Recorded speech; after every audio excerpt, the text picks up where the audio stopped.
чогуу сыйынабыз.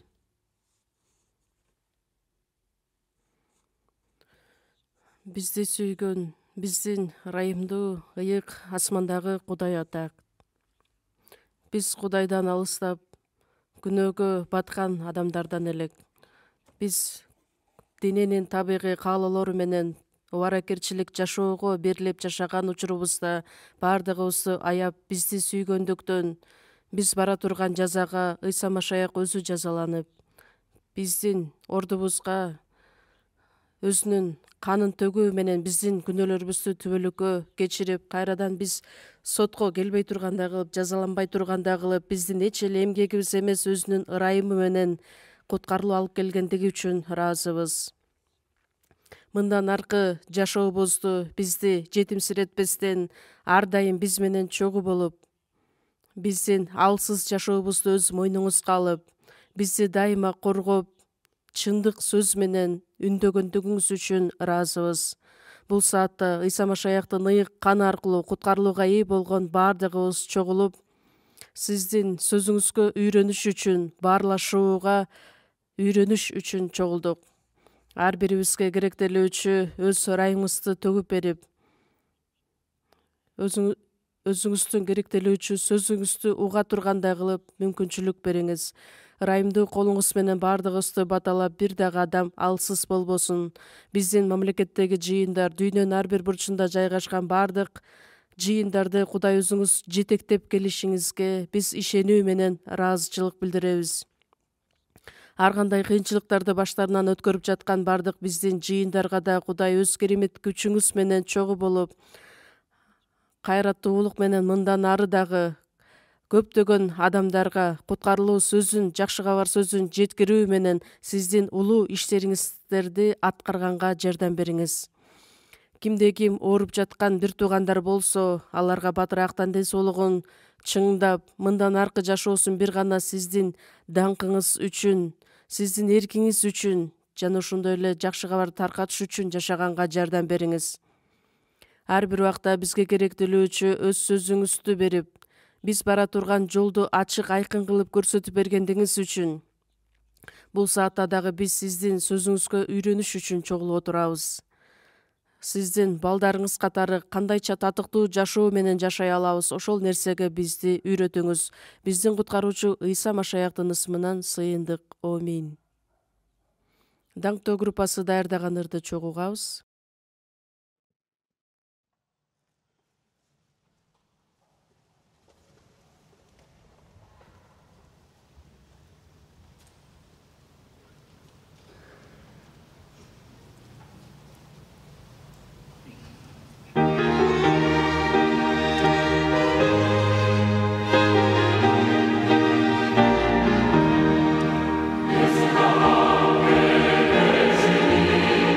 She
Азыр сиздерден эки нерсени суранайын деп турамын.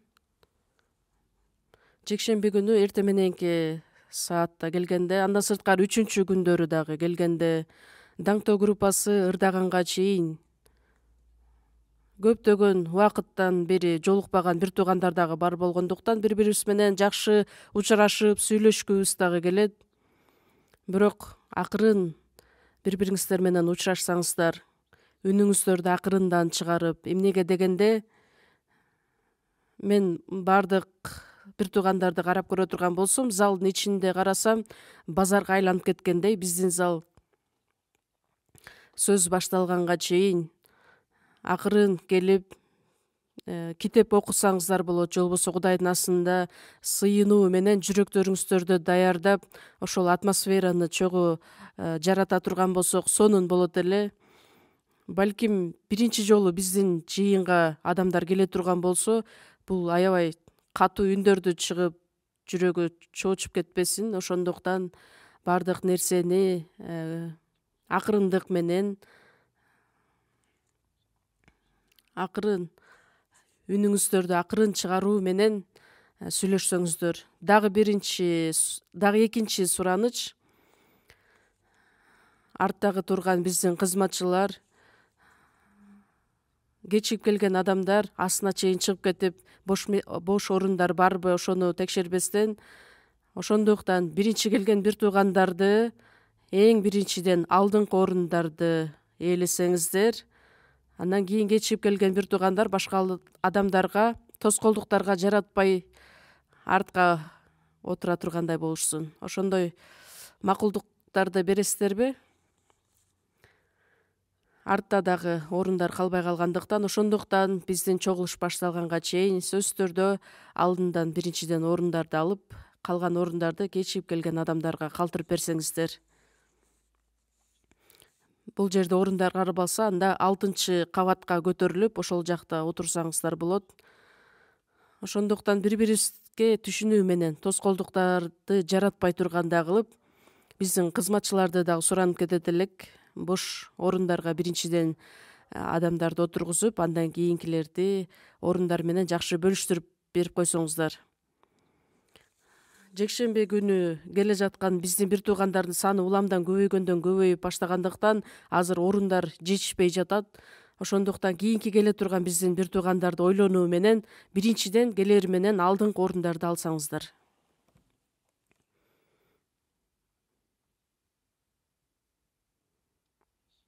Ыйык жазууну чогуу ачабыз. Еврейлерге жазылган кат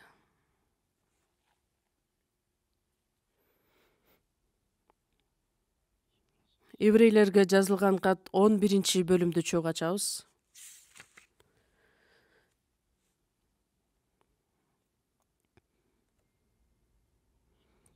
Еврейлерге жазылган кат 11 бөлүм 4-аяттан 6-аятка чейин мен сиздерге окуп берейин.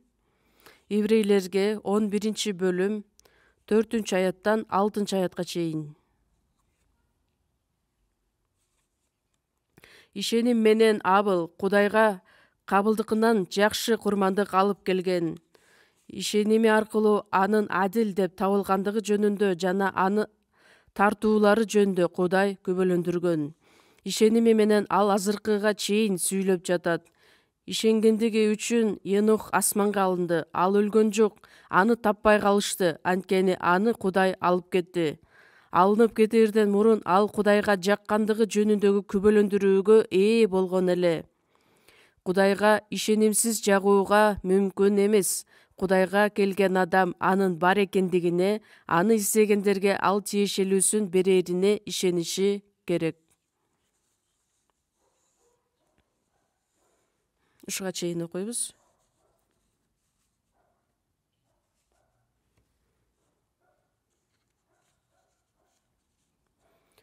Мурунку өтүп кеткен биздин семинардын акыркы күнүндө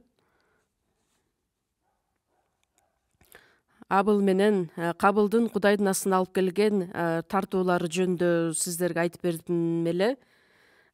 Ошол эле учурда экөө окшош Кудайдын астында курмандыктарды тартууларды алып келди эле, бирок Кудай Абылдыкын кабыл алып, Кабылдыкын кабыл алган эмес. Бул эмнени билдирет? Бизге дагы өтө маанилүү сабак берген нерсе. Бардык эле адамдар бирдей жыйынга келишет, бирдей сыйынышат, бирдей ишенишет. Бирок кээ бир адамдар Кудай аларды кабыл алат, кээ бир адамдарды Кудай кабыл албайт. Кабыл алат деген сөз бул куткарылуу. Күнөөкөр адамды Кудай өзүнө кабыл алат, күнөөлөрүн кечирет. Ошол нерсе жөнүндө айтылат. Кабыл алган жок деген сөздүн мааниси ал адамды Кудай кабыл алган жок. Кудай кабыл албайдыган болсо, ал адашкан адам болуп калат. Жыйынтыгында өлүмгө дуушар боло ала турган, ишенип бейишке бара турган адам бар. Ишенген күндө дагы туура эмес ишеними бар болгондуктан, Кудай аны кабыл албагандыктан ал өлүмгө дуушар болгон адам болот. Азыркы биздин жашоодо дагы эле ошондой. Ошол себептер менен бүгүн биздин темабыз ишеними аркылуу адил деп табылган Абыл менен ишенгендиги үчүн Енох Кудайга жаккандыгы жөнүндө сиздер менен чогуу бөлүшөйүн деп турамын. Ишеним менен өзүнүн иши эмес, Кудайдын ырайымынын негизинде куткарылган адамдардын биринчиси, өкүлү болуп, бул Абыл болуп саналат. Кабылдын курмандыгын эмне үчүн Кудай кабыл алган эмес? Өзү терин төгүп, эмгеги менен алып келген жер жемиштерден алып келген тартуу болуп саналган эле. Башталыш 3-бөлүмдү карасак, адам ата күнөө кетиргендиги үчүн жер дагы жазаланат, дагы тикенек жаман чөптөр өсүп чыгат. Эми сен териңди куюу менен, эмгегиң менен өзүңдү тойгузасың, өз эмгегиңди аласың. Мисалы үчүн тикенектер, жаман чөптөр өзүнөн өзү эле жакшы өсө берет. Ал эми адамдар жей турган жемиштер, жер жемиштер сөзсүз түрдө ага аракет жумшалганда гана, эмгек жумшалганда гана алар жакшы өсүшөт. Ошол жазага тартылган күнөөкөрлөр ошол жерден иштеп табыш үчүн Кудайдын астына жакпаган тартуулардын бири болуп калган. Ошуя китебин карап көрө турган болсок, адамдар тапкан нан өздөрүнүн жаны үчүн гана болгон, теңир үйүнө ал киргизилбейт деп айтылат. Азыркы учурда дагы ошондой адамдар өтө көп. Тырышчаактык менен жыйынга келишет, тырышчаактык менен кызмат кылышат, сыйынышат, жакшы иштерди кылышат, Кудайга жагыналы деп көптөгөн иштерди аткарышат. Кудай бизди кабыл алат дейт, бирок ал адамдык ой гана болуп саналат. Эмне үчүн аларды Кудай кабыл албайт? Анткени аларда күнөө болгондуктан. Күнөө кылган адам канчалык ал адил жашоолорду жашабасын, канчалык жакшы иш кылбасын, күнөө ошол бойдон кала берет. Ошондуктан Кабылдын тартуусунда анын тырышчаактыгы, каалаган нерсеси бар эле, бирок кан жок эле. Кан төгүлмөйүнчө күнөө кечирилбейт деп Кудайдын мыйзамы айтылат. Кан төгүлмөйүнчө күнөө эч качан кечирилбейт. Кудай бизди куткарып алганы биздин иштерибиздин негизинде, биздин жашообузду көрүп куткарып алган жок. Ошондуктан Абыл Кудайдын астында ал козуну курмандыкка алып келүү менен кан төгүүнүн негизинде ал Кудайга тартуу алып келет. Дагы ишеними менен Абыл Кудайга кабылдыгынан жакшы курмандык алып келген. Ал жакшы курмандык болуп саналды. Эмне үчүн? Анткени ал курмандыкта кан бар болчу эле. Мисирден чыгуу китебинде жазылгандай, канды көрүп силерден кыя өтүп кеттем деген Кудайдын убадасы да бар элек. Еврейлер 9-бөлүм 12-аятта текелердин торпоктордун каны менен эмес, өзүнүн каны менен бир ирет ыйык жайга кирип, бизге түбөлүк куткарылуу алып берди. Кудайдын курмандык козусу катары Ыйса Машаяк өз канын төгүп биздин күнөөлөрүбүздү түбөлүккө кечиргендиктен, эми ошол канга таянуу менен биз Кудайдын астында келген адамдарбыз. Бул дүйнөдөгү баардык диндер адамдарга эмнени үйрөтүшөт? Тырышчаактык менен жашасаң, бүт жан дилиң менен ишене турган болсоң, анда сен өз тиешелүүлүңдү аласың, жакшы жерге, бейишке барасың деп үйрөтөт. Ал эми ыйык жазуу бир гана ишеним аркылуу ал акталуу менен Кудайдын астына келе алат. Ышая 64-бөлүмдө жазылгандай, биздин болгон адилеттигибиз Кудайдын астында булганган кийимдей. Жакшы нерсе эмес, ал жакшы нерсе аткарса дагы анын баардыгы күнөө менен байланыш болгондуктан мыйзамсыздыктарыбыз бизди шамалдай учуруп жатат. Ошондуктан эмне кылышыбыз керекпиз? Ыйса Машаяк биз үчүн ал өзүнүн кун төлөп куткаруусу аркылуу бизди бекер актады. Бизди куткаргандыктан ошол канга, Ыйсанын аткарган ишине ишенүү менен, таянуу менен биз анын алдына келе алабыз. Римдиктер 3-бөлүм 24-аятта жазылгандай, Ыйса Машаяк бизге ырайым алып келгендиги үчүн, кун төлөп куткарып алгандыгы үчүн биз акталдык. Римдиктер 4-бөлүм 4-аятта карасак, иш кылган адамга эмгек акы ырайым катары эмес, тийиштүү эмгек катары берилет. Эмгек кылган адам сөзсүз түрдө ал өзүнүн акысын алат. Ал эми иш кылбаган, бирок мыйзамсыз адамга актай турган Кудайга ишенген адамдын ишеними ага адилеттик катары эсептелинет. Ошол себептер менен мыйзамсыз адамды, Кудайга ишенген адамды ишеними ага адилеттик катары эсептейт дагы, аны актап койгон. Кудай биздин кылган иштерибизди карап бизди актаган жок. Ыйса Машаяктын аткарган ишине таянуу менен, ишенимибиз менен адам ата Кудайдын астында тил албагандыгы үчүн жакшылык менен жамандыкты таанытып билдире турган дарактын жемишинен жебе деп айтты эле. Бирок шайтан ага жей бер, өлбөйсүң. Андан даам таткан күнү өлүп каласың деп айтты эле. Бирок шайтан келет дагы аны азгырат, өлбөйсүң деп. Өлбөйсүң, эч нерсе болбойт. Тескерисинче аны жей турган болсоң, сен акылман адам болосуң, Кудайга окшоп каласың. Эми ошону жеп эле кантип эле өлүп калайын деп жебегени ал көйгөй болуп саналбайт. Кудайга ишенбегендиги ал күнөө болуп саналат. Ишеним менен кылынбаган ар бир нерсе күнөө деп айтылат. Ыйса Машаяктын аткарган ишине ишенүү менен биз бекер акталабыз.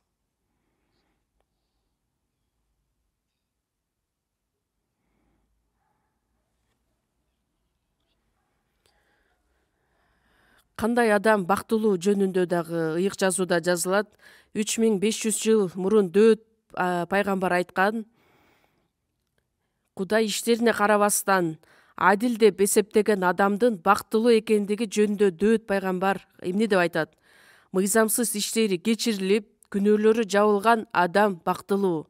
Ыйса Машаяктын каны аркылуу күнөөлөрү жабылган адам бактылуу болуп саналат. Бекер акталган адам бактылуу болуп саналат. Биз дагы ошол Кудайдын ырайымын кабыл алып, бекер акталган адамдарданбыз. Ыйса Машаяктын каны аркылуу биз ырайымга ээ болуп, ошол ырайымыбыз бизди Кудай бекер актаган. Машаяк Ыйсанын кун төлөп куткаруусу аркылуу бекер акталыштык. Абылга окшоп биз дагы Ыйса Машаяктын төккөн канына таянуу менен Кудайдын астында келе турган, акталган адамдарбыз. Римдиктер 10-бөлүм 2-3 аяттарды карасак, алар Кудай үчүн тырышчаактык менен жашашкан эле, бирок алардын тырышчаактыгы туура эмес түшүнүк боюнча эле. Анткени алар Кудайдын алдында өздөрүнүн адилдигин орнотууга аракеттенип, Кудайдын адилеттигине моюн сунушкан эмес элек. Мыйзам боюнча жашашчу, өздөрүнүн иштерине таянуу менен тырышчаактыгын көрсөтүшкөн, күбөлөндүрүшкөн, бирок өздөрүнүн кылган иштерине өздөрүнүн адилдигин орнотууга аракеттенишкен. Кудай адамдарды куткарып алыш үчүн өз жолун белгилеп койгон. Бир гана Ыйса Машаяк аркылуу гана куткарыла ала тургандай кылып. Бирок ошол Израиль эли ошол чындыкты таанып билбегендиги үчүн, Кудайдын адилдигин билбестиктен өздөрүнүн адилдигин орнотконго аракеттенишкен. Өздөрүнүн иштерин, мисалы үчүн өздөрү бир нерсе аткара турган болсок, ошонун негизинде Кудай аларды актайт деген түшүнүктө. Жыйынтыгында Кудайдын адилдигине моюн сунушкан жок. Тырышчаактыгы бар эле, бирок Кудайдын адилдигине моюн сунушкан эмес элек. Ошондуктан Израиль эли Ыйса Машаякты кабыл алышкан жок, алдан баш тартышты. Эмне үчүн? Анткени мыйзамды тырышчаактык менен аткарган жүйүттөр дагы. Галатиялыктар 5-бөлүм 4-аятта мыйзам аркылуу акталууну каалагандар, силер Машаяктан четтеп, ырайымдан ажырап калдыңар. Өлүмгө дуушар боло турган адамдарсыңар. Бирок 2-Корунтуктар 11-бөлүмдө эгерде силерге бирөө келип, силерге биз жарыялагандан сырткары башка Ыйсаны, башка рухту, жакшы кабарды жарыяласа, силер ага чыдайсыңар, аны кабыл аласыңар. Кудай жибербеген пайгамбарлар, Кудай айтпаган жакшы кабарды айткан адамдар бар. Мисалы үчүн байыркы келишимде дагы жалган пайгамбарлар, Ыйса Машаяктын убагында дагы, элчилердин убагында дагы, азыркы биздин жашоодо дагы. Теңир өзү бизге берген жакшы кабардан сырткары, Ыйса Машаяктан сырткары башка Ыйсаны жарыялашат. Азыркы сөз менен айтканда, жасалма, фальшивый нерсени айтышат. Теңир Ыйса Машаякка ишен, ошондо өзүң да, үйүңдөгүлөр да куткарылат дейт. Бирок адамдар башка Ыйсаны кабарлашат, башка жакшы кабарды жарыялап келишет, башка рухту. Башка рух деген эмнени билдирет? Ал рухка толдум деп ордунан секирип кубанат, бирок тескерисинче жинге ээ болуп калышы мүмкүн. Ыйык рух эмес, башка жин же болбосо ал шайтандын жиндери болуп саналат. Башка жакшы кабарды кабыл алганда, ыйык жазууда айтылган жакшы кабар эмес, башка жакшы кабарды айтып жатканда силер ага чыдамдуу болосуңар.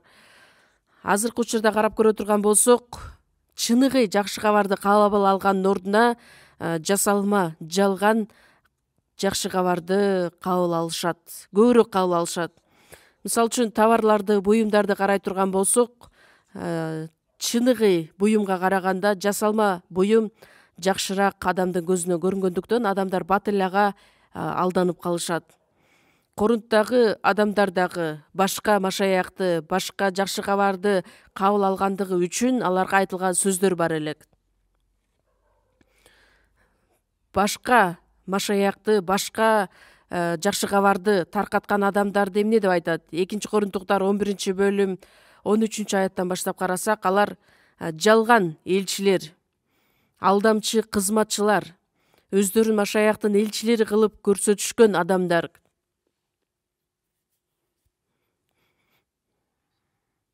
Машаяктын элчилери кылып өздөрүн көрсөткөн жасалма элчилер.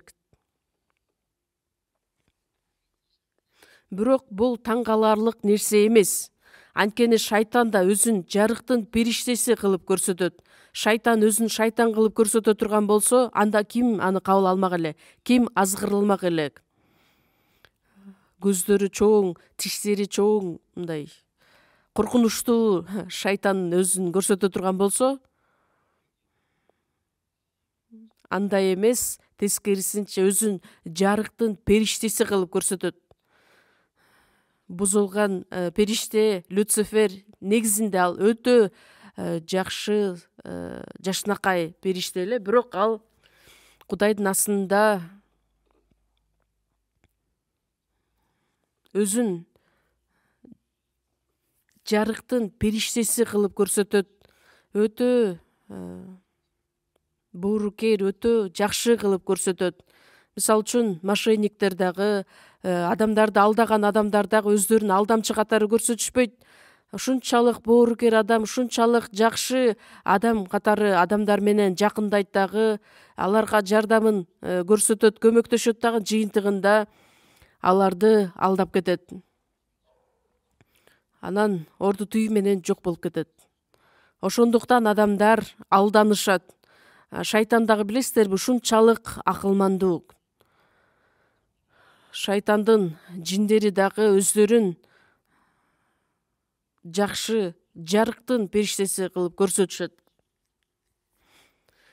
Бирок алар акырында иштерине жараша тиешесин алышат. Жыйынтыгында тозокко барат деген сөздүн мааниси. Бирок ошол шайтандын артынан азгырылып ээрчиген адамдар өтө көп санда. Галатиялыктар 1-бөлүмдө жазылган мазмунду карай турган болсок, башка машаякты жакшы кабарды айткан сөздү адамдарга каргыш деп айтылат. Башка адамдардын бир нерсесин тартып алып, жаман иштерге барып, жыйынтыгында тозокко түшкөн адамдар дагы өтө көп санда болушат. Шайтандын кол алдында жашаган адамдар, өзүн жарыктын периштеси кылып көрсөткөн шайтанга азгырылуу менен жашаган адамдар. Жакшы сөздөрдүн баардыгын айтып келишет, бирок эң негизги нерсе калып калган. Жакшы башка машаяк, башка рух, башка жакшы кабар. Бир аз эле туура эмес айтыла турган болсо, күбөлөндүрүлө турган болсо, ал адам жыйынтыгында тозокко барат. Кабыл дагы Кудайдын адилдигин билбеген адам элек. Кудай күнөөкөрдү кандайча кабыл алат, ошол жөнүндө кабыл билген эмес элек. Абыл ишеними аркылуу Кудайга өз тартуусун алып келди. Эмне деген ишеним бар эле? Кудай күнөөкөрдү кандайча куткара алат. Адам ата менен обо эне Кудайдын астында күнөө кетиргенде, Кудай алар үчүн бир курмандыкты алып келип, козуну союу менен аларга терисинен кийим кылып, кийгизип, ошол нерсени ал өз балдарына айтып келгенде, Абыл ошону кабыл алган, түшүнгөн, бирок Кабыл аны түшүнгөн эмес элек.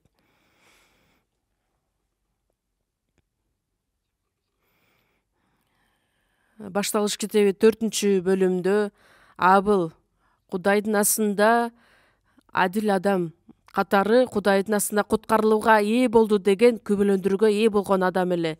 Мен сиздерге бүгүн айтып бере турган сөзүм Энох жөнүндө болмокчу. Анткени семинардын аягында мен сиздерге Кабыл менен Абылдын ишеними жөнүндө айтып бергендиктен, бүгүнкү сүйлөшө турган сөзүбүз Энохко байланыш болмокчу. Биз Абылга окшоп ишенимибиз менен акталган адамдарбыз. Ишенимибиз менен 4-аятты кайрадан окуйлу. Ишеним менен Абыл Кудайга кабылдыгынан жакшы курмандык алып келген. Ишеними аркылуу анын адил деп табылгандыгы жөнүндө жана анын тартуулары жөнүндө Кудай күбөлөндүргөн. Ишеними эмес, ишеними менен күнөөлөрүң кечирилди, мыйзамдын баардыгын аткаргандай сыяктуудай акталдың деп Кудай өзү күбөлөндүргөн. Даңктоо ырында эмне деп айтылат? Мага окшогон күнөөкөр дагы күнөөлөрүмдүн кечирилиши менен Кудайдын астында бекер акталдым. Ишеними менен Биз дагы Абылга окшоп ишенимибиз менен акталдык, ыйыкталдык. Ошол ырайым эмне экендигин дагы да түшүнө элек адамдар боло турган болсо, биз сөз менен жакшы түшүнүшүбүз керекпиз. Анткени бул Кудайдын бизге берген бекер адилдиги, актоосу. 5-аятта ишенгендиги үчүн Енох асманга алынды. Ал өлгөн жок, аны таппай калышты, анткени аны Кудай алып кетти. Алынып кетээрден мурун ал Кудайга жаккандыгы жөнүндөгү күбөлөндүрүүгө ээ болгон элек. Ишенгендиги үчүн Енох өлүмүн көрбөстөн асманга алынган адам. Башталыш 3-бөлүмдө Адам ата күнөө кетирген.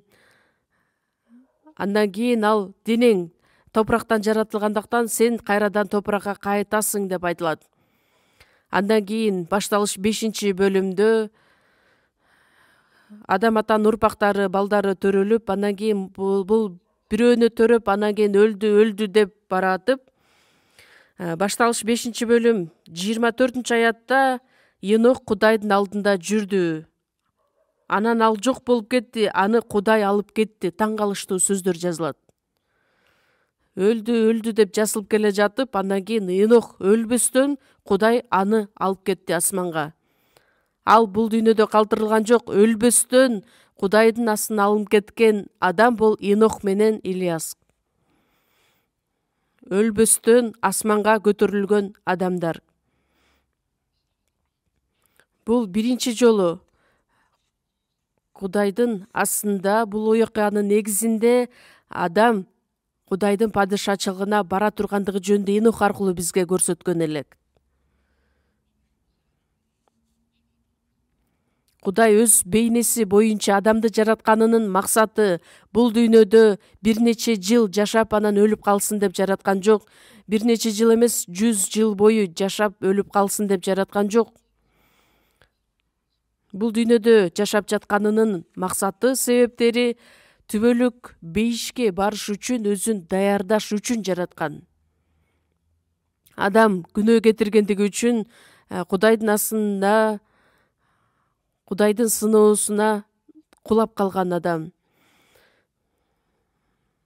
Эми ошол күнөө кетирген адамды күнөөсүнөн арылтыш үчүн Кудай өз планын даярдап койгон. Ыйса Машаяк курмандык козу катары биз үчүн өз жанын берип, кайрадан тирилүүсү менен ишти аткаруунун негизинде биз ага ишенүү менен куткарылып, Кудайдын балдары катары татыктуу жашоо менен, тил алчаак жашоо менен жашап, Кудайдын падышачылыгына бара турган элди даярдаш үчүн бул дүйнөдө жашап жатабыз. Ыйса Машаяк бул дүйнөгө бизди куткарыш үчүн келген. Ал эми биздин төрөлгөнүбүз, жаратылганыбыз куткарылууга ээ болуш үчүн төрөлгөнбүз. Ыйса Машаяк бизди куткарыш үчүн, бейишке алып кетиш үчүн бул дүйнөгө келген. Куткарылууга ээ болгонбуз. Бул дүйнөдө бир нече жыл бою кыйналып, азап чегип жашаш үчүн гана эмес, кубанычка байланып, андан кийин азапта, кайгыга батып жашап анан өлүп калгыла деп бизди жараткан эмес. Ыйык жазууда эч кандай андай сөздөр жазылган эмес. Бизди куткара алганынын максаты түбөлүк бейиште Кудай менен чогуу түбөлүккө жашашыбыз үчүн Ыйса Машаяк дал ошол себептер менен бул дүйнөгө келип өз жанын берген. Ошондуктан Енох куткарылгандан кийин Машаякчылар кандайча Кудайдын астында жашашы керек, ошол жөнүндө бизге түздөн түз үлгү көрсөткөн адам болуп саналат. Енох еврейлерге 11-бөлүмдө жазылгандай 5-аятта ишенгендиги үчүн Енох асманга алынды. Ал Кудайга жаккандыгы жөнүндөгү күбөлөндүрүүгө ээ болгон элек. Күнөөкөр болуп төрөлгөн адам күнөөдө жашап жатып, Кудайдын каардуу сотуна келип тозокко бара турган адам куткарылууга гана ээ болбостон ал Кудайга жаккандыгы жөнүндөгү күбөлөндүрүүгө ээ болгон элек. Кудайга жаккан адам. Ата энеси өз баласын төрөйт, андан кийин аны чоңойтот, багат. Ата энеси өзүнүн балдары үчүн ушунчалык көптөгөн иштерди аткарат. Анан анын ырайымын чынында башынан өткөргөн адамдар гана билет. Кийин балдары чоңойгондон кийин ата энесинин ырайымын акташ үчүн сөзсүз түрдө билип жашашы керек. Атаң кубансын, төрөгөн энең сүйүнсүн деген сөздөр, накыл сөздөрдө өтө көп жазылат. Эгерде сен бул дүйнөдө узак өмүр менен жашагың келсе, анда ата энеңди сыйла деген дагы осуяттар жазылат. Так эле Ыйса Машаяк биз үчүн өз жанын берип бизди куткарып алгандыктан эми биз дагы сөзсүз түрдө Кудайдын бизге кылган ырайымын актоо менен жашашыбыз керекпиз. Теңирдин мага кылган ырайымын баардык жакшылыгын кантип актайм? Бир чоң ачылышты, чоң иштерди жасоо менен эмес, Кудайга жага турган жашоо менен жашашыбыз керекпиз. Кудайдан алыстаган, Кудайдын астында душман болуп жашаган адамдар болчубуз. Бирок куткарылууга ээ болгондон сырткары биз Кудайдын бизге болгон баардык жакшылыгын актай турган жашоо менен жашашыбыз керекпиз. Мисалы үчүн балдары ата энесин кандай кылган күндө дагы сүйүнтүшү керек, кубанышы керек. Бирок балдары тескерисинче күн сайын ата энесин кыйнап, зордоп, кайгыга баттыртып, аларды ойлондуруп жашай бере турган болсо, ата энеси балдары үчүн ушунчалык азапты башынан өткөргөн болот. Бизди куткарып алып, бизди Кудайдын балдары кылып, түбөлүк бейишке бара турган эл кылып койду. Эми биз ошону ырайымын билип туруп кантип актай албай кое алабыз? Андай боло турган болсо, кандайча биз Кудайга жага турган жашоо менен жашай алабыз? Башталыш 5-бөлүмдү чогуу ачалы. Башталыш 5-бөлүм.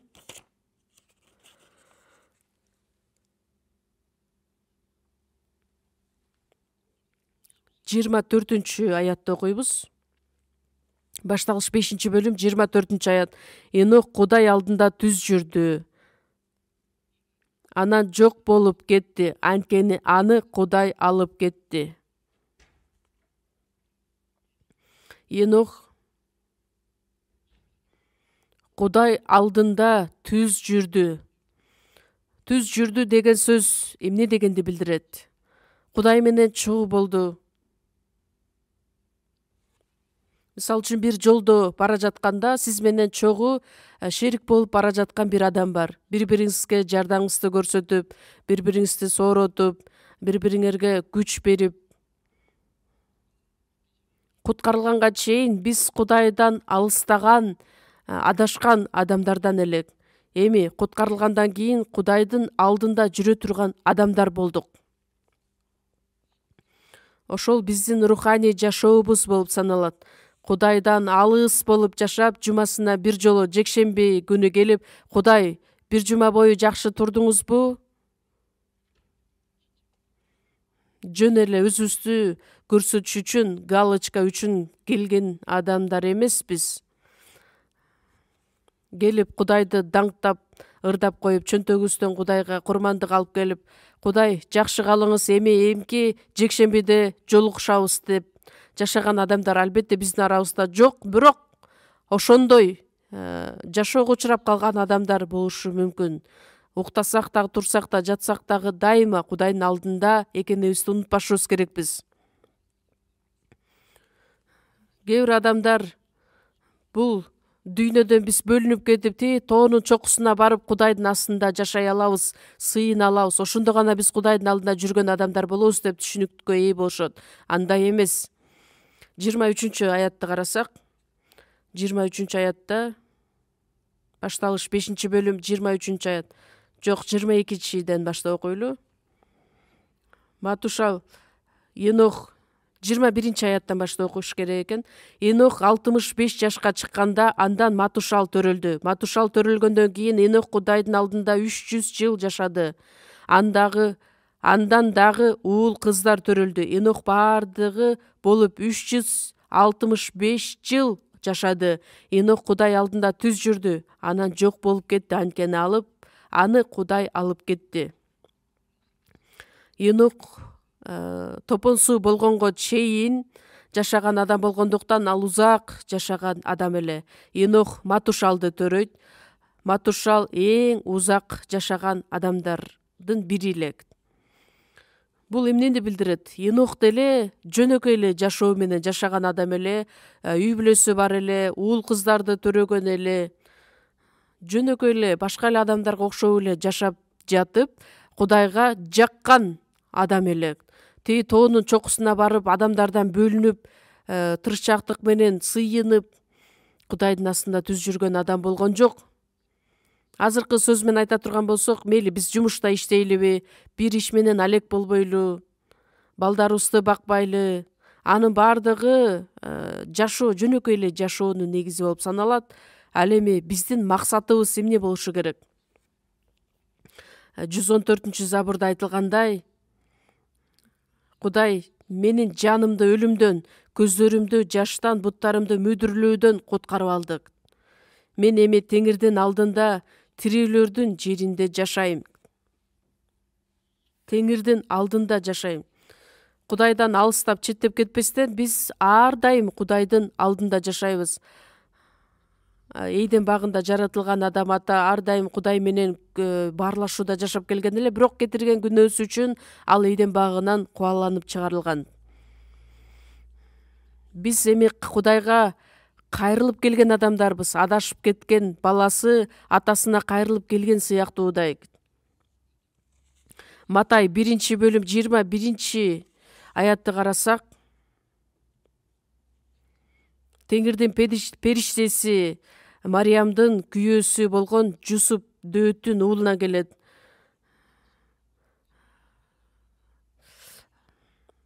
Анын боюна бүткөн бала ыйык рухтан, ал уул төрөйт. Анын ысымын Ыйса деп койгула. Ыйса деген ысымдын мааниси ал өз элин күнөөлөрүнөн куткарат дегенди билдирет. Jesus is Savior, куткаруучу дегенди билдирет. Ыйса деген куткаруучу дегенди билдирет. Андан кийин Матай 1-бөлүм 22-аятты карасак, Иммануил деп койгула. Анын ысымын Иммануил деп коюшат. Ал сөздүн мааниси Кудай биз менен деп которулат. Ыйса бизди куткарып алды. Эмне үчүн куткарып алды? Кудай менен чогуу болушубуз үчүн. Силерди куткарып койгондуктан эми бейиштен жолугушабыз, жакшы калгыла деген жок. Куткарылган күндөн тарта эми Теңир өзү биз менен чогуу. Ошол нерсеге биринчиден ишенишибиз керекпиз. Мисирден чыгуу 29-бөлүм 46-аятты карасак, Кудай Мисир жергесинде жашап жаткан Израиль элин Мусаны жиберет дагы 10 түрлүү жазанын негизинде аларды куткарып алат. Куткарып алгандан кийин Ыбрайымга өз убадасын берген Канаан жергесине жибериш үчүн ал эмнени билдирет? Бизди шайтандын кол алдынан куткарып алып, бейишке жибере турган үлгү катары. Анан 29-бөлүм 46-аятта эмне деп айтылат? Мен силердин араңарда болушум үчүн силерди Мисир жергесинен чыгарып алганмын. Мисир жеринен куткарып алганынын максаты эмнеде? Алар менен чогуу болуш үчүн эле. Ошол учурдан баштап Канаан жергесине киргенге чейин Кудай алар менен чогуу эле. Аларды коргоп келген, аларды жетектеп келген эле. Кудай бизди куткарып алгандан кийин асман падышачылыгына барган күнгө чейин бизди жетектейм деген, силер менен чогуу болом деген убадасы. Ошондуктан биз Кудай менен чогуу болушубуз үчүн Кудай ар дайым биз менен чогуу экендигине ишенишибиз керекпиз.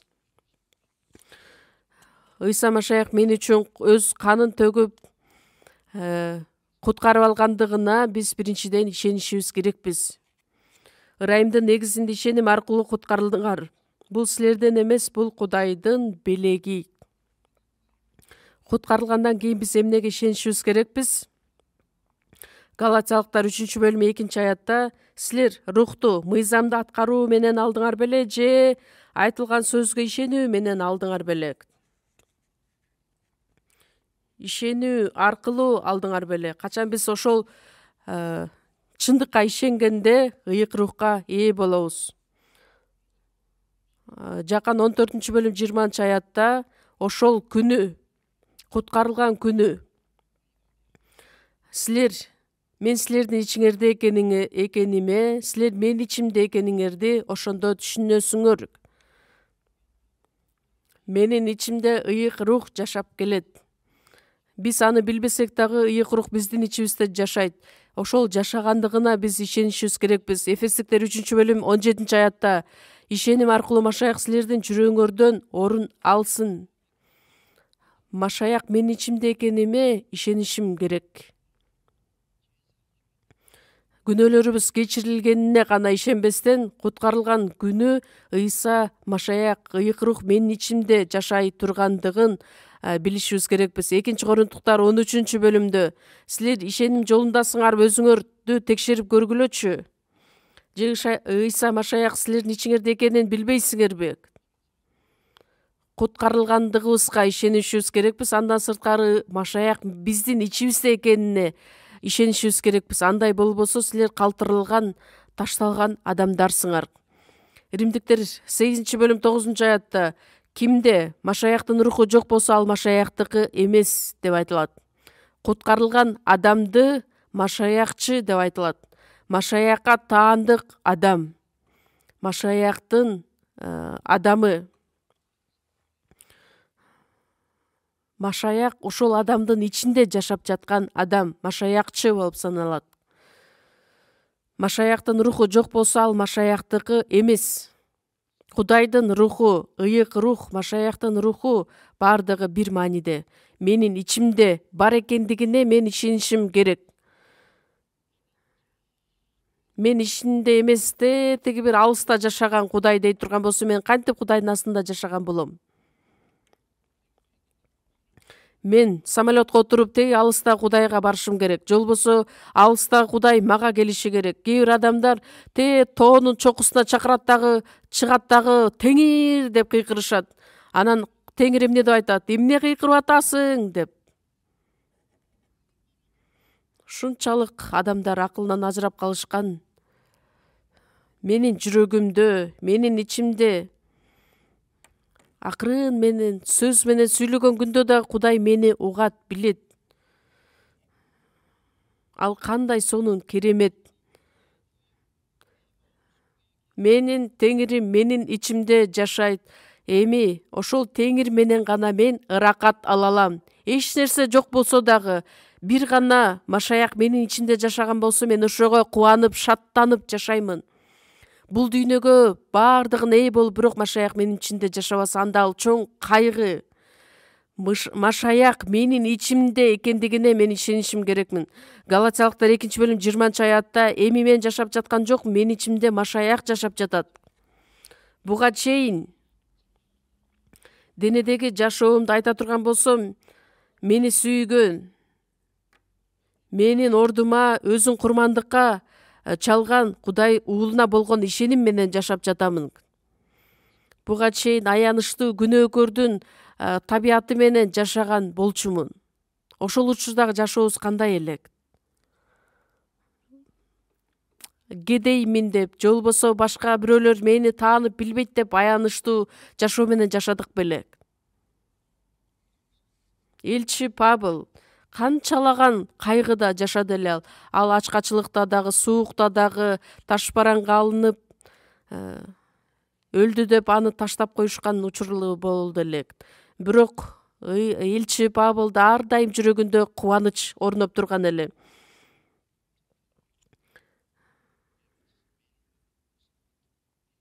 элчилердин иштеринде да карап көрө турган болсок, аны таш бараңга алышып, теги түрмөгө дагы калтырышып, түрмөнүн теги түпкүрүндө жаткан учурунда дагы ал кайгыга батып, ыйлап өкүрүп отуруп алды беле. Жок, тескерисинче кубанычка толуп, ал Кудайды даңктап отурган эле.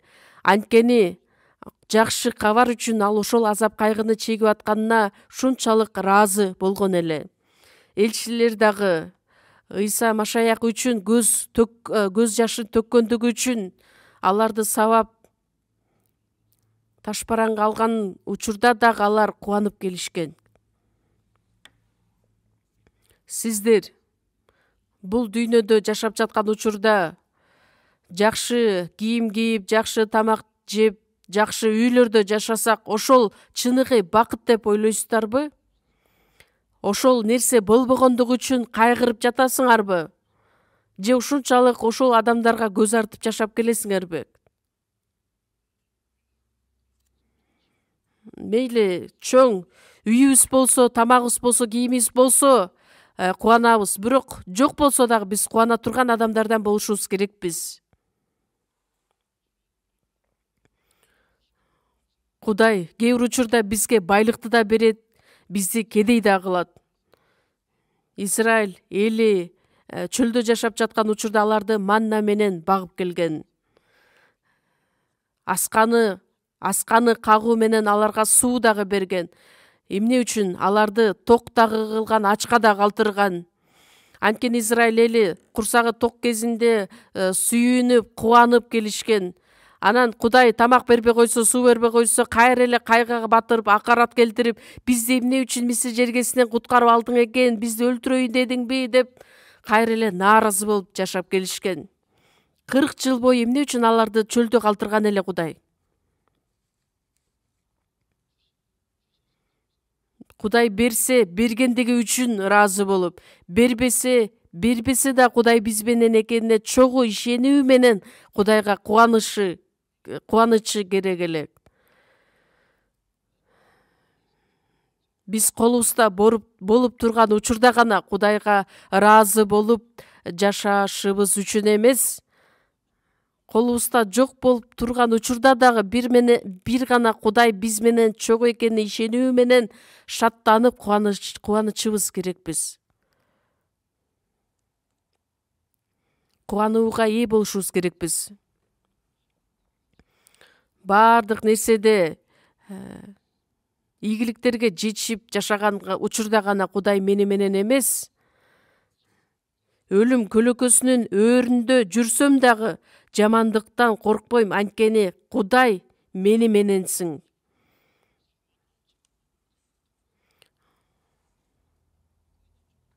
Ар дайым Кудай мени менен чогуу. Кандай болгон учурда биз Кудай менен чогуу экенибизди биринчиден билишибиз керекпиз. Жакып 4-бөлүм 8-аятта Кудайга жакындагыла, ошондо ал силерге жакындайт.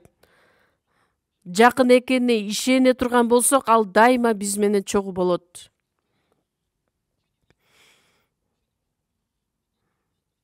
Кудай бизге жакын болгон күндө дагы биз ага эч кандай сөз айтпасак, баарлашпасак,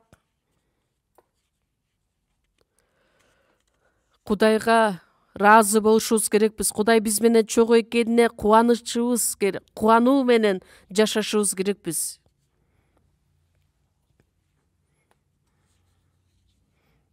Биз качан чоң бир ишти аткарганда гана Кудай сүйүнөт, кубанат деп ойлойсуңарбы? Ошондо гана Кудайга жагабыз деп ойлойсуңарбы? Кайгыда дагы, кубанычта дагы, оорусак дагы, ден соолук чың болсо дагы ар дайым Кудай биз менен чогуу экенине ишенишибиз керек. Тил алчаак болуп жашаган учурда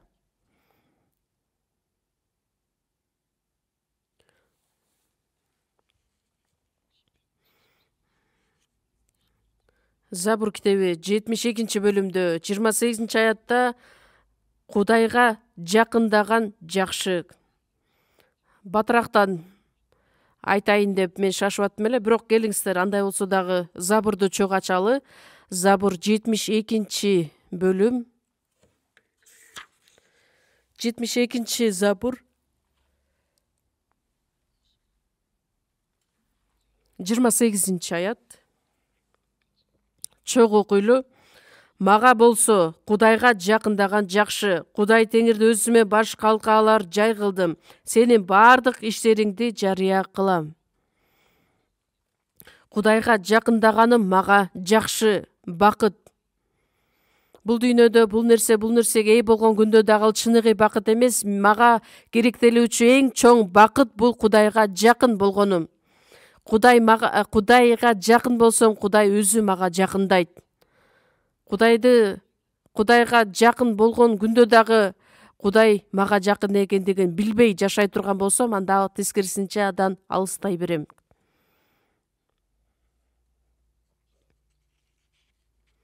Кудайга жакындаган мен үчүн чоң жакшы бакыт. Анткени теңирди өзүмө баш калкалар жай кылдым. Бардык иштериңди мен жарыя кылам. Жөн эле ичип жеп эле бакытка ээ болуу эмес. Кудайга жакындай турган болсоң, сен жана бүт үй бүлөң куткарылууга ээ боло алат. Туугандарың, жакындарың, досторуң, бардык адамдар куткарылышат.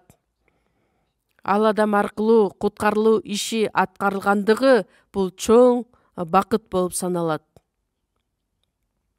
Кудайга жакын келе турган болсок, сөзсүз түрдө Кудайдын ырайымы бизге келет.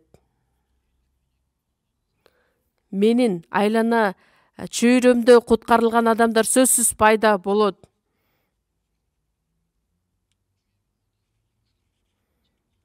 Анткени сенин бардык иштериңди жарыя кылам. Кудайга жакын адам ал жөн эле отура бербейт. Оозу кытышкандыктан ал бардык адамдарга жарыя кылайт. Кудай мага кандай ырайым кылды деп Кудайдын жакшы кабарын жеткире алат. Забур 65-забурда 16-аятта Кудайдан корккондор баарыңар келип уккула, анткени менин жаным үчүн Кудай эмне кылгандыгын силерге жарыя кылам. Ошондуктан Кудайдын астында Кудайга жага турган жашоо менен жашаганга аракет кылышыбыз керекпиз. Аян китеби 21-бөлүмдү чогуу ачалы. Аян китеби 21-бөлүм. Ыйык жазуунун эң акыркы китеби. Аян 21-бөлүм. 1-аятты окуйбуз. Анан мен жаңы асманды, жаңы жерди көрдүм. Анткени мурунку асман менен мурунку жер жок болгон эле, деңиз да жок болду. 3-аятта анан мен асмандан мындай деген катуу үндү уктум. Мына Кудайдын жыйын чатыр адамдар менен бирге. Кудай алар менен жашайт, алар анын эли болушат. Кудай өзү алар менен болуп, алардын Кудайы болот. Кудай алардын бардык көз жашын аарчыйт. Өлүм деген болбойт, ый деген, өкүрүк деген, оору деген болбойт. Анткени мурункунун баары өтүп кеткен.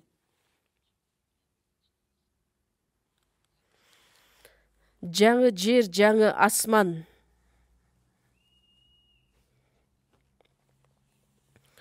Мына Кудайдын жыйын чатыры адамдар менен бирге.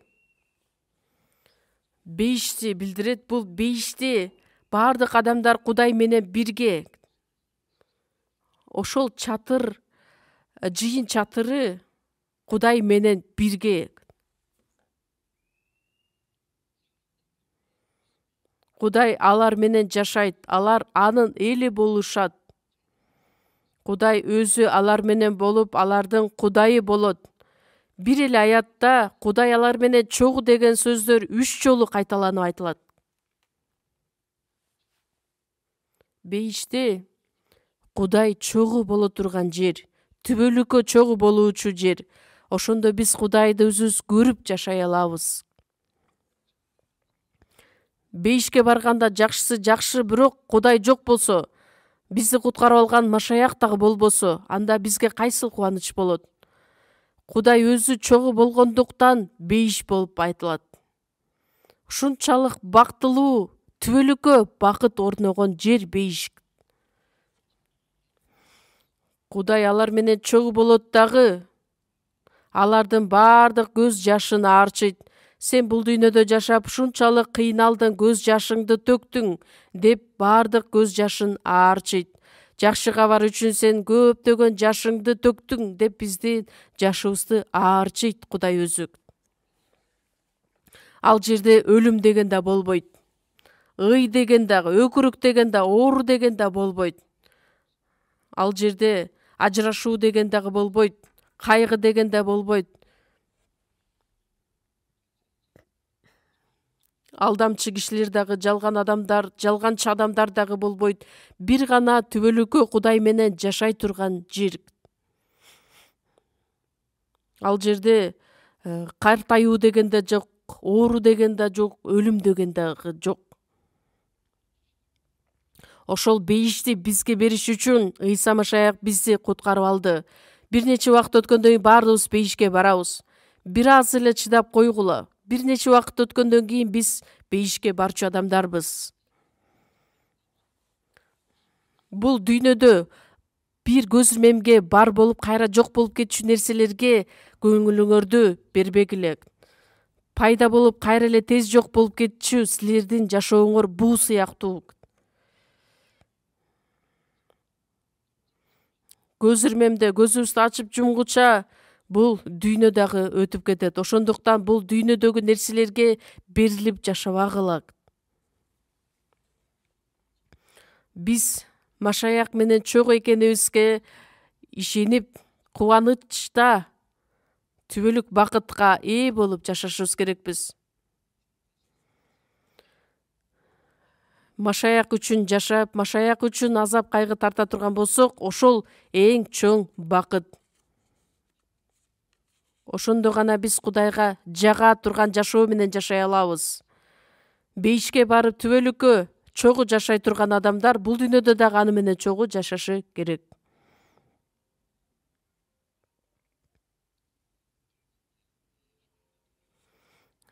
Кудайдын астында чогуу болушубуз үчүн биринчиден буга чейин айтып кеткендей, Кудай биз менен экенине ишенүү керек. Кайсыл жака барбайын, ар дайым мени менен экенине.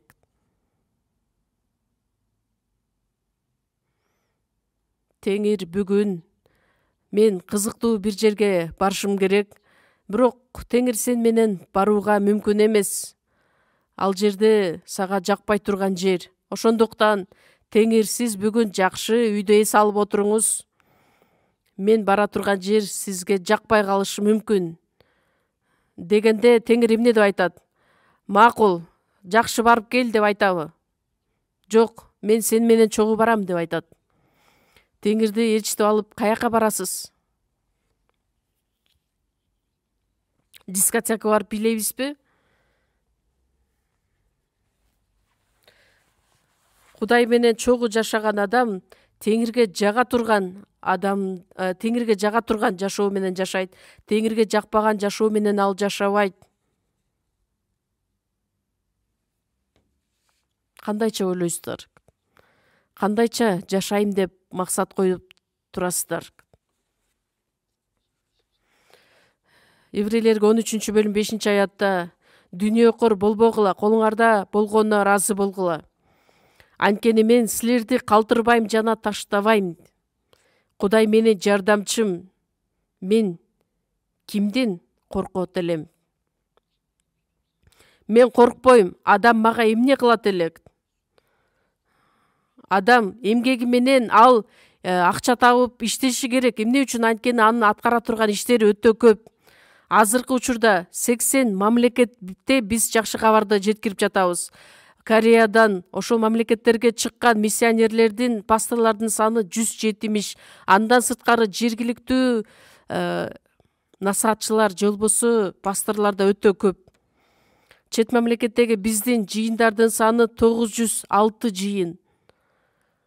906 жыйындын ичинен көп эле жакырчылыкта, кыйынчылыкта жашаган мамлекеттер.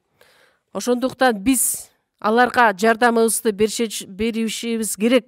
Биз жардам бербесек, аларга кантип жакшы кабар жетет? Согуш болуп жаткан учурда өзүнүн жайын аябастан бардык куралдарын даярдап алып, элди сакташ үчүн согуш талаасына аттанган жоокерлер бар. Ошол жоокерлер жакшы күрөштө салгылашы үчүн элдер көптөгөн тамак ашын, баардык керектелүүчү нерсесин даярдап берет. Биз дагы ал мамлекеттеги адамдарга жакшы кабар жетиш үчүн бүт күч аракетибизди жумшап, колдон келген жардамыбызды көрсөтүшүбүз керекпиз. Бир гана жакшы кабар таркатылыш үчүн. Бир нече күн мурун дагы мага мындайча телефон чалуу келди. Аны карасам, кандай кайрылуу. Түштүк Америкада. Биз жыйын имаратын тургузуп жатып акча жетишпегендиктен ал ордуна туруп калдык. Ошондуктан бизге бир аз жардам берсеңиздер өтө ыраазы болот элек деген. Анан дагы бир мамлекетте биз бир туугандар тамак аш жетишпегендиги үчүн мындайча каша жеп жатабыз деп сүрөттөрүн көрсөтөт. Ошол каша менен гана жашап азыктанабыз. Аларга салыштырмалуу биз ушунчалык кымбат баалуу, даамдуу тамактарды жейбиз. Албетте биз жакшы тамактанышыбыз керекпиз. Бирок тамак аш жетишпеген мамлекеттеги бир туугандарды, биздин пасторлорду, миссионерлерди дагы ойлоп коелучу.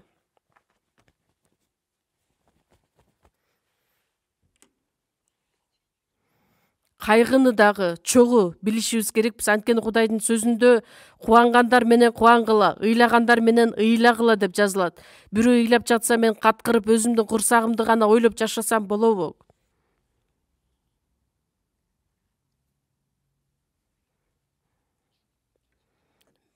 Кудай биз менен чогуу. Мен сени калтырбайм жана таштабайм. Мен сенин жардамчың болом. Кудай биз менен чогуу экенине ишенүү бул эмнени билдирет? Кудай биз менен чогуу экенин билишибиз үчүн Кудайдын жыйынында чогуу болушубуз керекпиз. Эфестиктер 3-бөлүм 20-аятта ичибизде күчү менен аракеттенип жаткан, сураганыбыздан дагы, ойлогонубуздан да артык кылып берип жаткан ал Кудай өзү. Биз биримдикте, бир жүрөктө, бир тилекте, бири-бирибизди сүйүп, бири-бирибизге жардам көрсөтүү менен Кудайдын керемет күчү биз менен чогуу экенине ишенгенде гана көптөгөн улуу иштери аткарылат. Ал үчүн баарлашууда чогуу болушубуз керекпиз. Баарлашуудан алыстап кетип, биз Кудайдан сырткары биз бир нерсе аткара алабызбы? Албетте жок.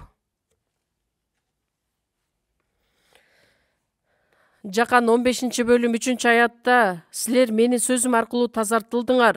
Ошондуктан эми менин ичимде болгула. Сабактан ажыраган бутак жемиш бере албайт. Ошол сыяктуу эле силер да менин ичимде болбосоңор жемиш бере албайсыңар. Анткени мен сабакмын, силер болсо бутактарсыңар. Бутактан ажырап калган, сабактан ажырап калган бутак ал эч нерсе кыла албайт. Ошондуктан биримдикте байланышта болушубуз керекпиз. Менин ичимде болгула деген сөз мен иштеген жерде, менин иштерим аткарылып жаткан жерде чогуу болгула. Мен жыйынга барбайм, анткени ал жыйында мага жакпаган, мен жүрөгүмө дал келбеген адамдар бар. Ошондуктан мен өз алдымча үйдө эле отурам, үйдө эле сөздү үйрөнөм, сыйынам, тырышчаактык менен жашай алам деп ойлогон адамдар бар. Биз алсыз, күчүбүз жок болгон учурда дагы Кудай биз менен чогуу. Жеткилең эмес болгон учурда дагы Кудай биз менен чогуу. Адам өз алдынча жалгыз эмне кыла алат эле? Жыйындын ичинде болгондо биз дагы Кудай колдонгон адамдардан болобуз. Анткени менсиз силер эч нерсе кыла албайсыңар. Бир жамааттан, бир чогулуштан чыгып өз алдыбызча эч нерсе кыла албайбыз. Бейишке барыш үчүн биз бөлүнүп алынган бир ыйыкталган адамдарбыз. Жакан 10-бөлүм 16-аятта ошондо баардыгыбыз бир короо кой, бир койчубуз болот. Кудай өзү кам көрө турган бир короо кой, бир койчу болот. Ошол бир короодо болгондо гана биз Кудайдын керектелүүчү жардамына, жетегине ээ болобуз. Ошондо гана Кудай биз аркылуу өз иштерин аткарат.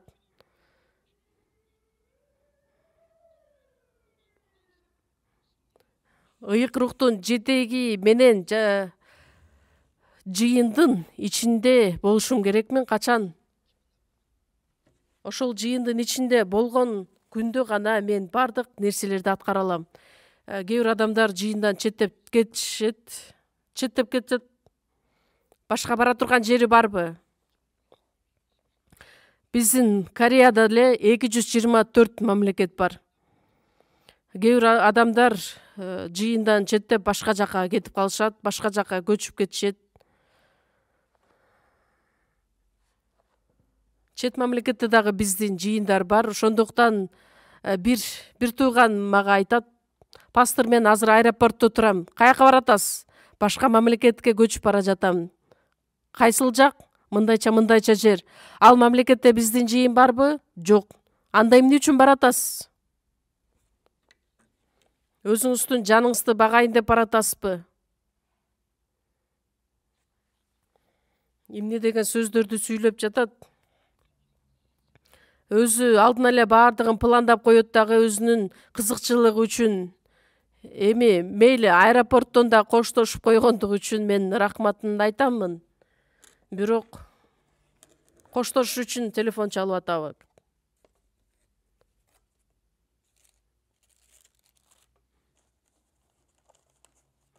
Эмне үчүн андай жолдорго барасыздар? Ал жакта эмне бар деп бара жатасыңар чет мамлекетке? Жыйын болсо, ошол жыйында силердин кызматыңар бар болгон күндө албетте ал жака барышыңар керек. Бирок жыйынсыз, Кудайсыз бирөө мени чакырып атат деп эле өзүңөрдүн денеңерди ойлоп эле бара турган болсоңор, аны ким сүйлөп атат? Кудай айтып атабы же шайтан силерге айтып атабы?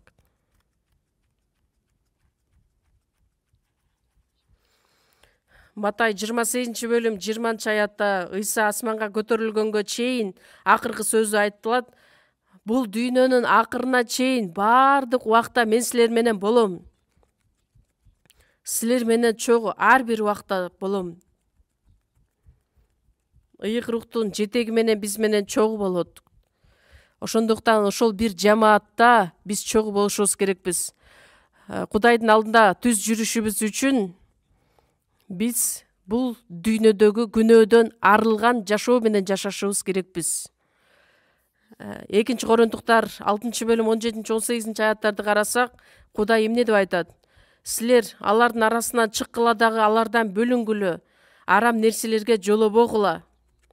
Силер деп куткарылган адамдарга айтылат. Бул дүйнөнүн иштеринен бөлүнүп жашагыла.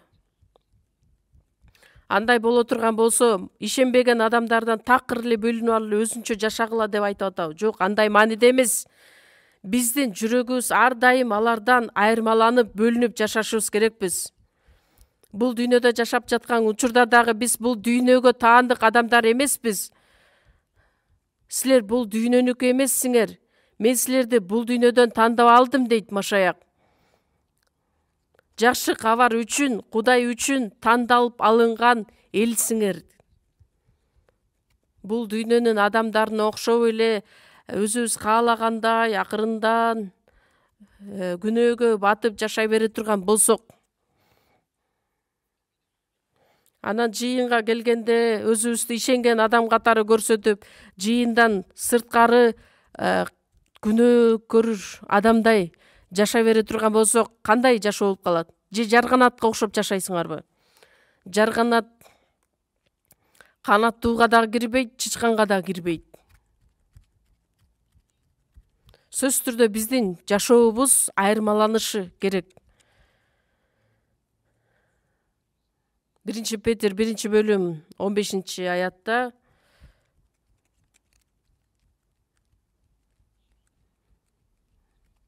силердин атаңар Кудай ыйык болгондуктан бардык нерседе ыйык болгула. Анткени жазууда эмне деп айтылат? Ыйык болгула, анткени мен ыйыкмын.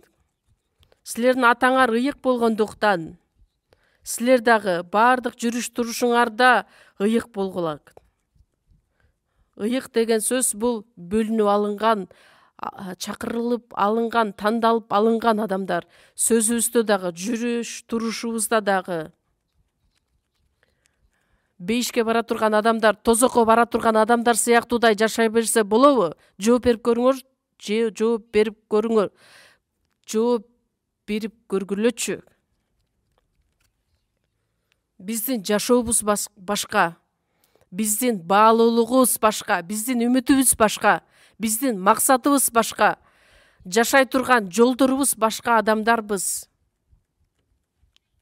Ошол бөлүнүп алынган адамдардын жашоосу. Эми биз Кудайдын алдында жашаган адамдар болгондуктан, Накыл сөздөр 3-бөлүм 6-аятта баардык жолдоруңарда Кудайды таанып бил, ошондо ал сенин жолдоруңду багыттайт.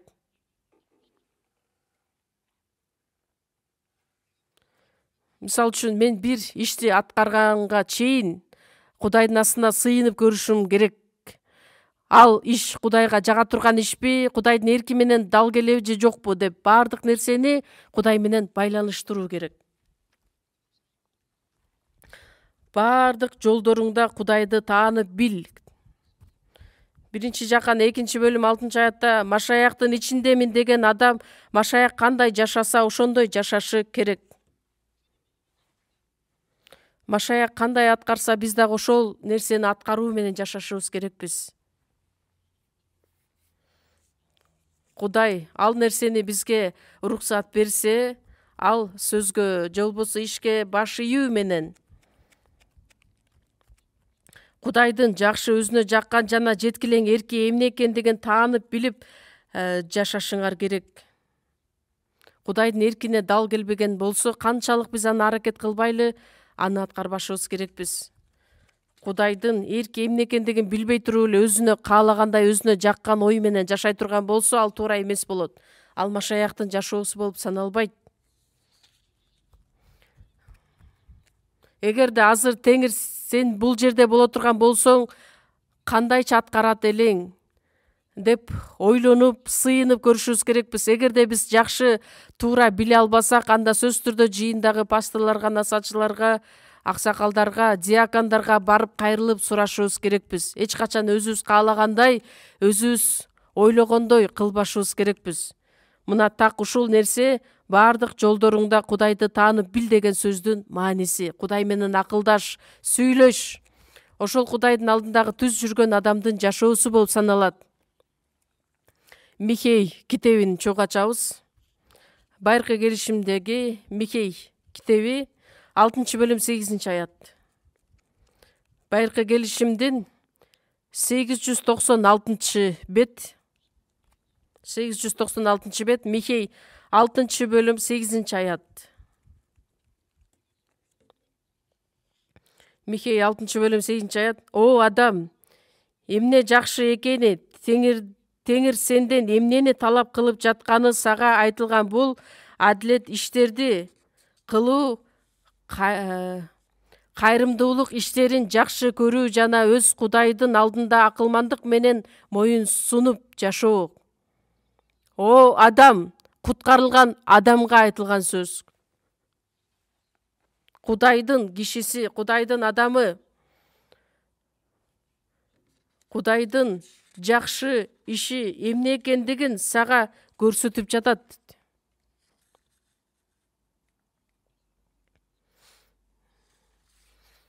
Кайрымдуулук иштерин жакшы көрүү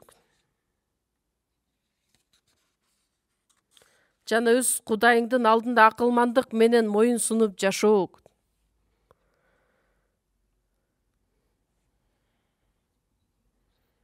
Куткарылбаган адамдарды аянычтуу менен карап, бири-бирибизге жардам берип, көмөктөшүп, кайрымдуулук менен жакшы иштерди жасоо. жоош жана момун жашоо менен жашоо, Кудайдын эрки боюнча жашоо. Мисалы үчүн баласы атасына кайрылып, ата мындайча иш кылсам кандай болот деп сиздин оюңузду сураса, жакшы ой экен, ошондой кылсаң болот, же болбосо жок, андай болбойт, туура эмес деп өз оюңуз менен бөлүшөсүз. Атасы уруксатын бербесе, анан баласы өзү каалагандай аткара берсе, ал туура эмес болот. Ыйса Машаяктагы өлгөнгө чейин, айкаш-чыгашта өлгөнгө чейин тил алчаак болуп өзүн басынткан. Мен жоошмун жана момунмун, ошондуктан менден үйрөнгүлө. Жоош жана момундук бул Кудайдын астындагы, Кудайга жага турган жашоо.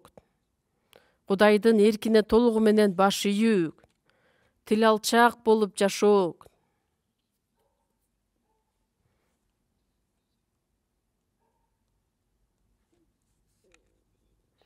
Марк китеби 7-бөлүм 6-аятта ал адамдар тили менен мени урматташат, бирок алардын жүрөктөрү менден алыс. Израиль элине айтылат.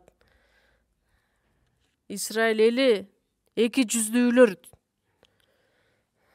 Алар тили менен мени урматташат, жакшы ырдашат, жакшы сыйынышат, Кудайды сүйгөндөй мамиле кылышат, бирок алар өздөрүнүн жүрөктөрүндөгү нерселерди аткарышат.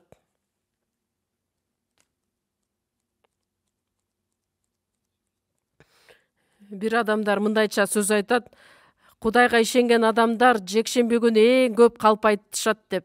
Эмне дейсиң деп сурасам, алар өздөрүнүн жүрөктөрүндө жок даңтоорларды дагы ырдашат.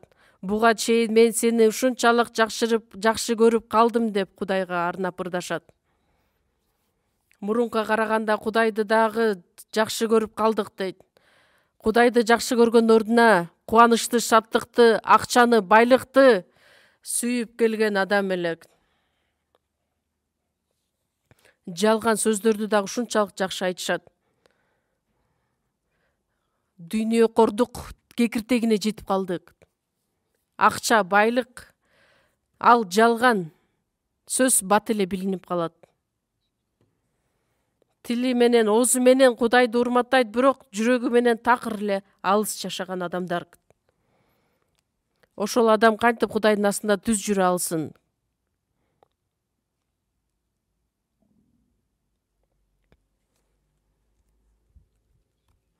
Лука жазган жакшы кабар 6-бөлүм 46-аятта дагы Ыйса айтат: эмне үчүн силер теңир деп чакырасыңар дагы айтканымды кылбайсыңар? Оозуңар менен теңир деп айтасыңар. Теңир деген эмне? Мени куткарып алган теңир, менин жашоомдун теңири, менин жашоомдун кожоюну. Теңир деген сөз ал биздин башыбызда болуучу, биздин башкаруучубуз, биздин жетектөөчүбүз. Теңир деп айтасыңар, чакырасыңар дагы айтканымды кылбайсыңар.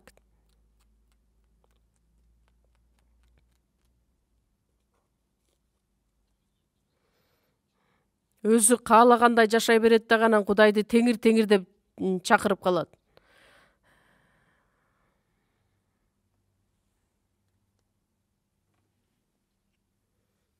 Андан сырткары Кудайдын астындагы түз жолдо жашоо бул теңирдин өзү үчүн жашоо. Римдиктер 14-бөлүм 7-8-аяттар. Эч кимибиз өзүбүз үчүн жашабайбыз дагы, эч кимибиз өзүбүз үчүн өлбөйбүз. Анткени биз өлсөк дагы теңир үчүн өлөбүз, жашасак дагы теңир үчүн жашайбыз. Биздин арабызда эч ким өзү үчүн жашабайт, өзү үчүн өлбөйт, туурабы? Өзү үчүн эле өлүп, өзү үчүн эле жашап тура турган болсо, ал каргыш. Биз жашасак дагы, өлсөк дагы теңир үчүн өлөбүз, жашайбыз. Кудайдын эрки боло турган болсо жашайбыз, Кудайдын эрки боло турган болсо өлөбүз. Элчи Павыл эмне деп айтат? Мындан ары жашасам да, өлсөм дагы мен аркылуу теңир даңкталат деп кайраттуулук менен айтып жашап келген. Анткени биз өлсөк дагы, жашасак дагы теңирге таандык адамдарбыз. Анткени бизде эч кандай өзүбүз үчүн жашап, өзүбүз үчүн өлө турган укугубуз дагы жок.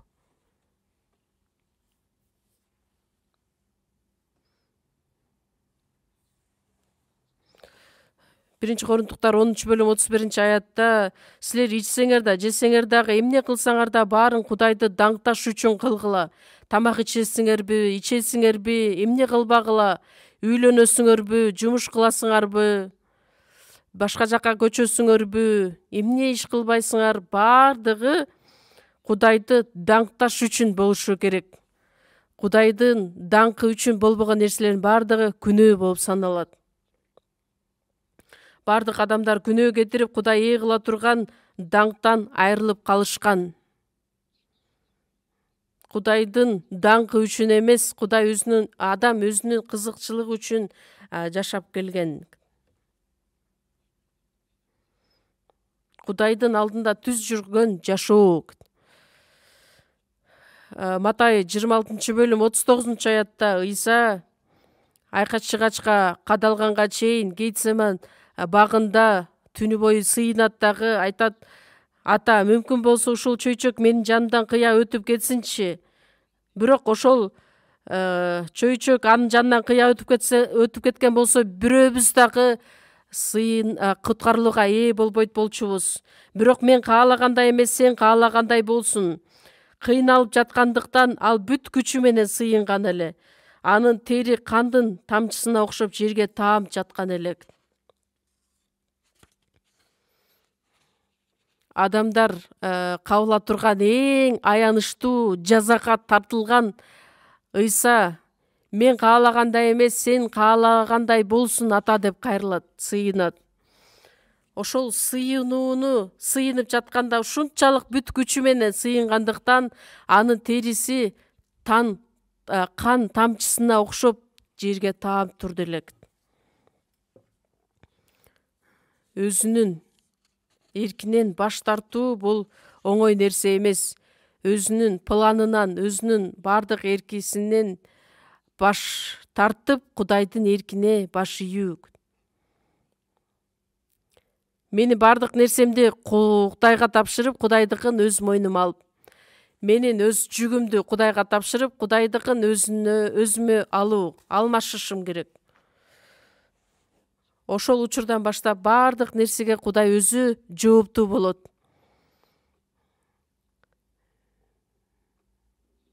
Мен үчүн бардык нерсени Кудай өзү аткарып берген болот. Мен ичсем дагы, жесем дагы, өлсөм да, жашасам дагы Кудай үчүн бардыгын аткарышым керек. Сөзсүз түрдө алмашышы керек экөө. Ошол Кудайдын астындагы түз жүргөн жашоону билдирет. Енох топон суу болгонго чейин Кудай аны асманга алып кеткен. Топон сууга чейин. Енох бул дүйнөнүн акырында от менен сот болгонго чейин куткарылган адамдарды Кудай алдын ала асманга алып кете тургандыгы жөнүндө бизге үлгү катары көрсөткөн. Биз дагы асманга көтөрүлгөнгө чейин Кудайга ишенген адам катары, Кудайга жаккан адам катары күбөлөндүрүүгө ээ болушубуз керекпиз. Куткарылгандан кийинки жашообузда Кудайдын астына келген күнгө чейин ошол күбөлөндүрүүгө ээ болушубуз керекпиз. Кудайды кайгырта турган адамдардан эмес, Кудайга жага турган адамдар болушубуз керекпиз.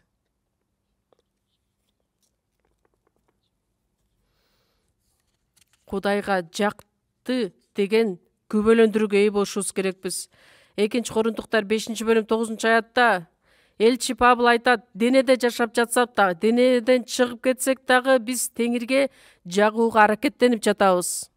Теңирге жага тургандай кылып аракеттенишибиз керекпиз.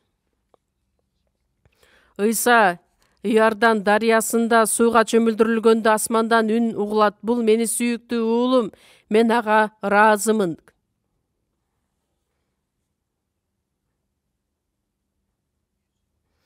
Ыйса Кудайга жага турган жашоону жашады.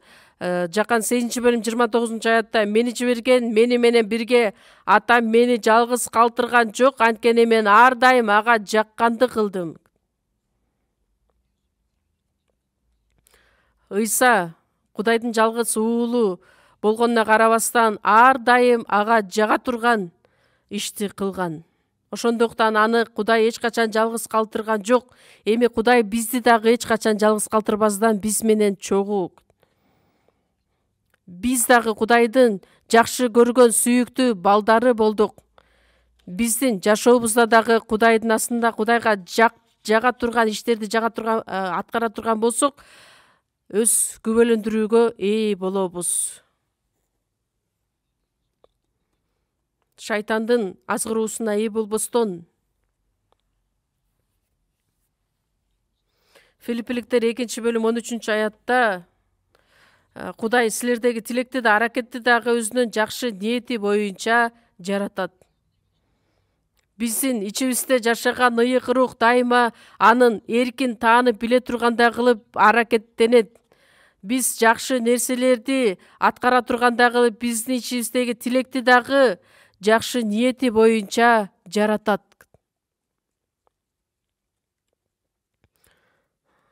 Ошондуктан Кудайдын астына келгенге чейин Кудайга жаккан жашоо менен жашады деген күбөлөндүрүүгө ээ болушубуз керекпиз.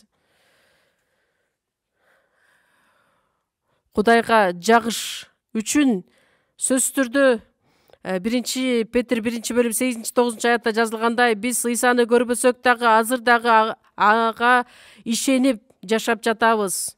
Сөз менен жеткир алгыс, улуу кубаныч менен кубанып жатасыңар. Жыйынтыгында биз куткарылууга ээ болдук. Сөз аркылуу ага ишенебиз. Сөз аркылуу аны көрө албасак дагы сөз менен жеткир алгыс, улуу кубаныч менен кубанып жатасыңар. Ишенимиңердин максатына, жаныңардын куткарылышына жетесиңер. Андан дагы артык кубаныч барбы?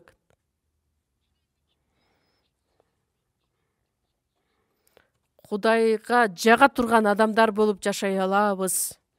Хабакук 3-бөлүм 17-18 аяттарды карасак, Хабакук пайгамбар эмне деп айтат?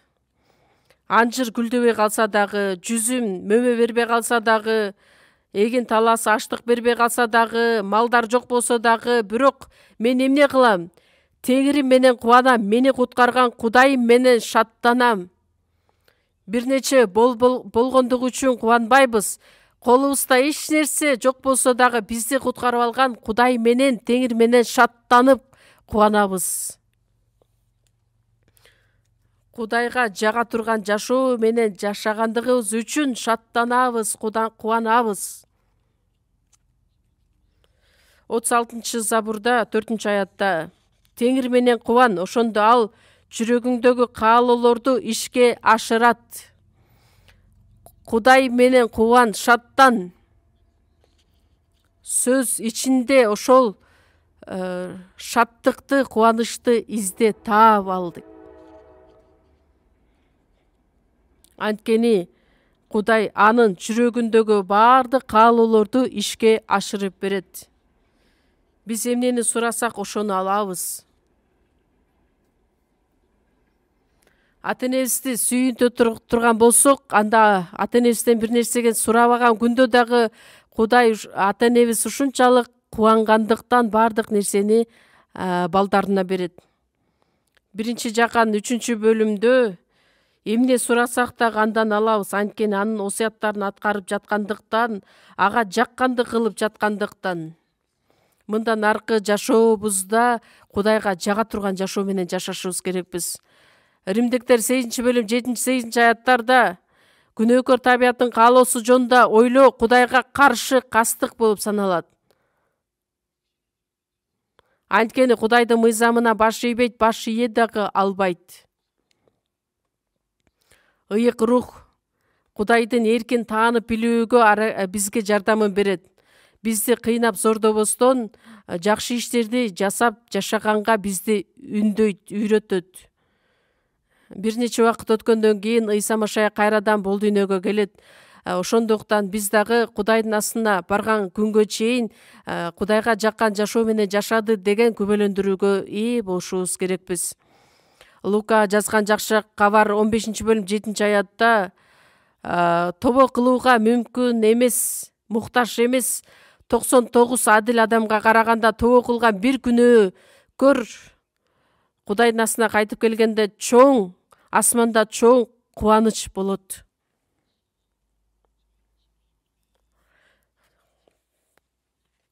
Тобо кылган бир күнөөкөр Кудайга тобо кылып Кудайдын астына кайтып келген учурда асманда ошол күнөөкөр үчүн чоң кубаныч болот, той болот.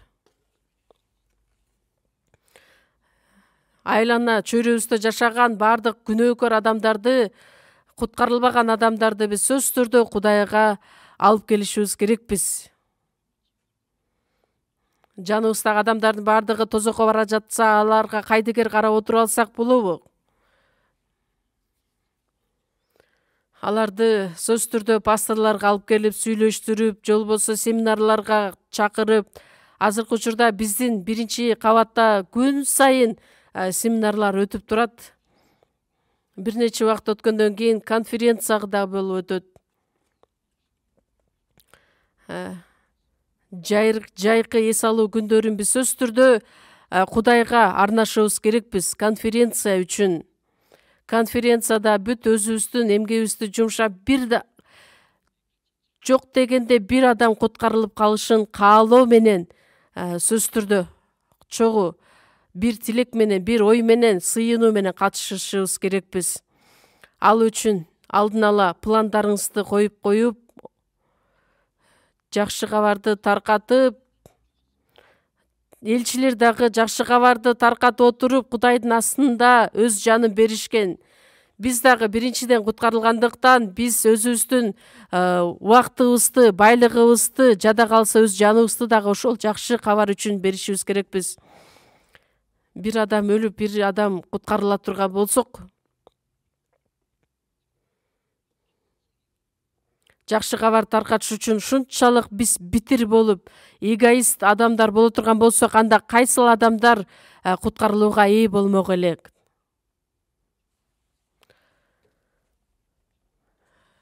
Кудайдын астына келгенде Кудайга жаккан жашоо менен жашады, сен өтө жакшы кылдың, менин ишенимдүү кулум деген мактоолорго ээ болушубуз үчүн Энохко окшогон жашоо менен жашашыбыз керекпиз.